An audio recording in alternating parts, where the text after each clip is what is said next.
ഇപ്പോൾ നഴ്സറികളൊക്കെ ഈ 1.5 വർഷം കൊണ്ട് കായ്ക്കുന്ന ചക്ക എന്ന് പറഞ്ഞ് കുറേ പ്രൊമോട്ട് ചെയ്ത് ദയവ് ചെയ്ത് അത് മേടിക്കരുത്. അത് പ്ലാവല്ല, അത് പ്ലാവ് ചെടിയാണ്. 8 അല്ലെങ്കിൽ 10 വർഷം മാത്രം നിലനിൽക്കുന്ന ഒരു പ്ലാവ് ചെടിയാണ്. അതിനകത്ത് ചക്ക ഉണ്ടാകുന്നില്ല.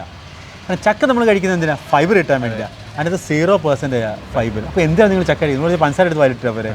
നമ്മൾ മലയാളികൾ പണ്ട് ചക്കയും മാങ്ങയും മുമ്മാസം, ചേമ്പും ചേനയും മുമ്മാസം, താളും തകരയും മുമ്മാസം, അങ്ങനെ ഇങ്ങനെ മുമ്മാസമായിട്ട് ജീവിച്ച ആൾക്കാരാണ്. അന്നൊക്കെ കുഞ്ഞുങ്ങൾ രാവിലെ എഴുന്നേറ്റാൽ മാവിൻ്റെ ചുവട്ടിലേക്കാണ് ഓടുക. മാങ്ങാപ്പഴം വീണിടപ്പുണ്ടാവും. വൈകുന്നേരം കുട്ടികൾ സ്കൂൾ വിട്ടെന്ന് കഴിഞ്ഞാൽ പ്ലാവിൽ പിടച്ച് കയറും. എന്നിട്ട് ഈ കൂഴച്ചക്ക ഒരു ചെറിയ ദ്വാരം ഉണ്ടാക്കി അതിൽ നിന്ന് തിന്നാണ് ആൾക്കുട്ടികളുടെ പതിവ്. ആ ഒരു ബാല്യകാലം തന്നെയാണ് എനിക്കുമുള്ളത്. ഇപ്പോൾ കോട്ടയത്തിലൊരു ഗ്രാമത്തിലായിരുന്നുണ്ടായിരുന്നത്. അതിനുശേഷം എറണാകുളത്ത് വന്നു കഴിഞ്ഞപ്പോഴത്തേക്ക്, ഈ നഗരത്തിൽ വന്നു കഴിഞ്ഞപ്പോഴത്തേക്ക് നമുക്ക് ചക്ക കിട്ടുന്നത് റോഡ് സൈഡിലെ ഓടയുടെ മുകളിലുള്ള സ്ലാബിൽ നിന്നാണ്. കാലിലിടുന്ന ചെരുപ്പും ഷൂസും AC റൂമിൽ വെച്ചിരിക്കുന്ന മലയാളികൾ തിന്നുന്ന ഇലയും പഴങ്ങളും എവിടെ വെച്ചാൽ വയ്ക്കുന്നത്? ഓടയുടെ മുകളിൽ വെച്ചിട്ട്.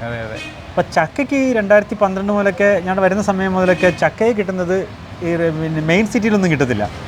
ഇതിന് ചൊന അല്ലെങ്കിൽ അരക്ക് മുളഞ്ഞിനുള്ളതുകൊണ്ട് ഈ കടകളൊന്നും അതിന് മുന്നിൽ വെച്ച് വിൽക്കാൻ സമ്മതിക്കത്തില്ല.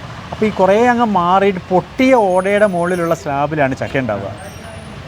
അപ്പോൾ നമുക്കങ്ങനെ ആഗ്രഹമായിരുന്നു, പ്ലാവിൽ നിന്ന് ചക്ക പറിച്ചാൽ ടൗണുകൾക്ക് എന്തെങ്കിലും മാർഗ്ഗമുണ്ടോ?